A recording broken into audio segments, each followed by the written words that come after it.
Hello, my name is Olorun Oleke, and I quickly want to explain the concept of critical path analysis or critical path method to you, okay, using this very simple scenario. Okay, in most of my classes, people still get lost. They will always look confused. What is critical path all about? But let me just use this simple scenario to help you to understand the concept, the basics, okay, the concept of critical path. Now, critical path determines the shortest time, okay, it determines the shortest time. This is critical path determines the shortest time. We need to underline that, okay, shortest time to complete the project, and it is the longest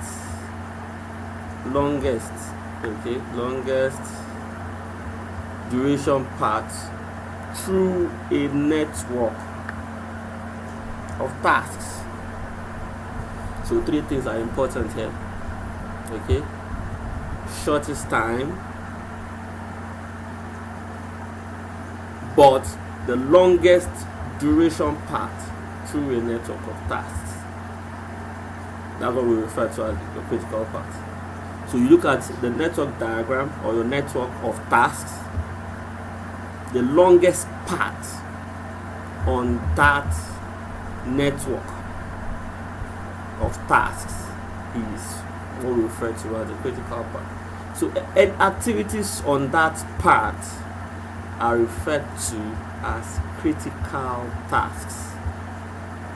And I also tell you why you need to know the activities that are critical, okay, when you're planning your project schedule. Okay, so like I said, I'm going to use a small scenario to explain. So I think this is established now that what we refer to as critical path, or what it does is to help you to see or to know that to determine the shortest time to complete your project. But when you look at your network diagram or network of tasks, the longest path on that network is a critical path. So that path will tell you the shortest time that the project can finish. That's what it means basically. The activities on that paths are called critical tasks. Why are they critical? I'll explain that to you briefly. Okay, so I'm going to open this Word document now so I can do a brief display, okay, of critical path analysis to you. Okay, so let's say we have a project that is made up of 3 tasks, A, B, C, okay, and these tasks, they have finish to start relationship. That means one must finish before we do another. So invariably start, okay,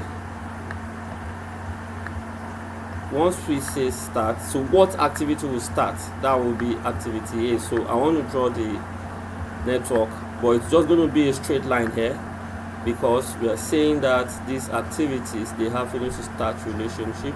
So this is activity A, then flows to activity B. That's what a network diagram shows. A network diagram shows activities, okay, and the direction of flow, looking at the predecessor successor relationship. Then we have the third activity, which is C.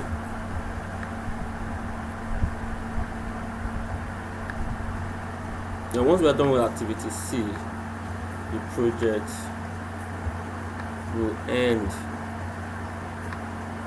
Okay, now activity A is 2 days, activity B is 3 days, activity C is also 2 days. Okay, activity A 2 days, activity B 3 days, activity C 2 days. This is just one part, right? And that's because these 3 activities, we're saying that they have finish to start relationship. Do the predecessor, then the successor follows. That's what we're saying here. So if you are asked that what is the duration, what would the duration be? The duration of this project in this regard now is basically adding up the duration of the 3 activities. That's 2, 3, 2, and that should give us 7 days. Sorry, that's 7. That should give us 7 days, right? It's clear, right? 7 days to complete the project. Now, let's say the sponsor now said, Ricky, we don't have 7 days. Can we try and finish this project earlier? Then Ricky, as the project manager, will ask his team or ask himself, so what can we do, to finish the project, let's say in a shorter period of time? So of course, one of the options available is to run 2 activities at the same time. So they won't be in series the way they are now. They will be in parallel. So let's look at that scenario. I'm going to clear this. Okay, I'll leave that start. I'll just leave the start period that we have there. I'll clear this out. Okay, so we are saying that we want these activities now, we want them to run concurrently. So activity A is going to be running together simultaneously with activity B. That's what we're going to do now.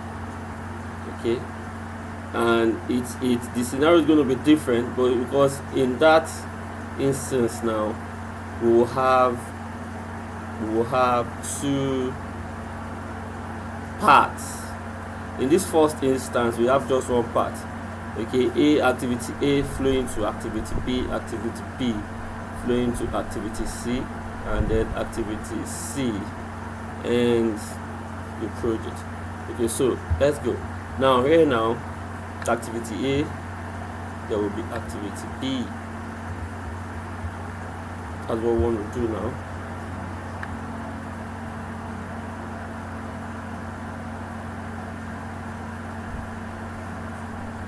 Okay, so activity A, there is activity A, then we have activity B. So these 2 activities now are running at the same time. Now once we are done with both activity A and activity B, then can lead us to activity C.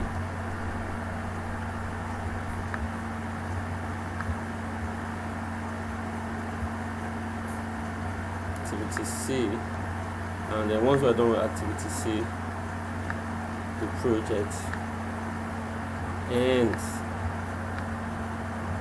So if I ask you now, using the same duration that we used earlier, that's 2, 3, 2. So if I ask you now that what is the duration of this project, what will you tell me?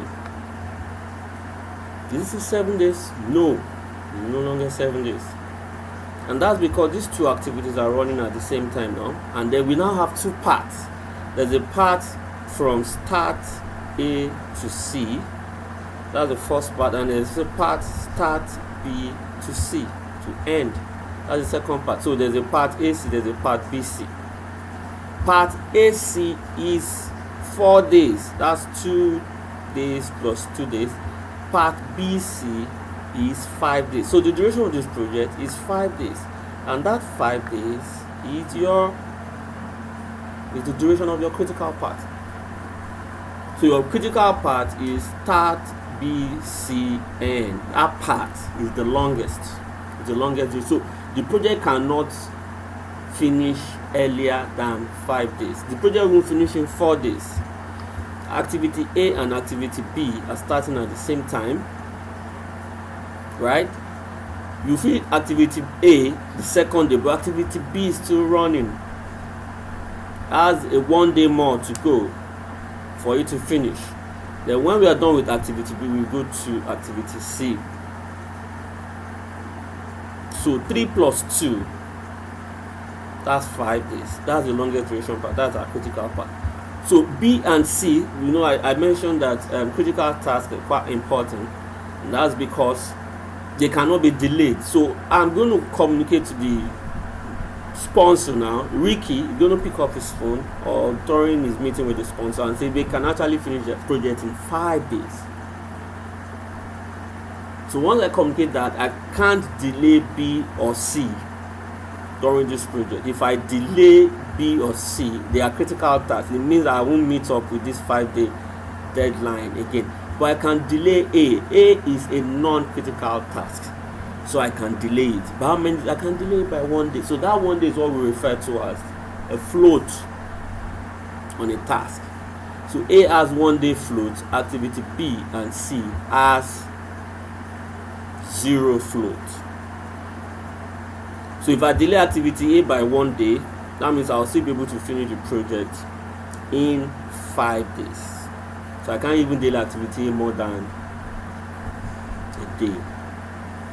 Okay, so basically that is what critical path is all about.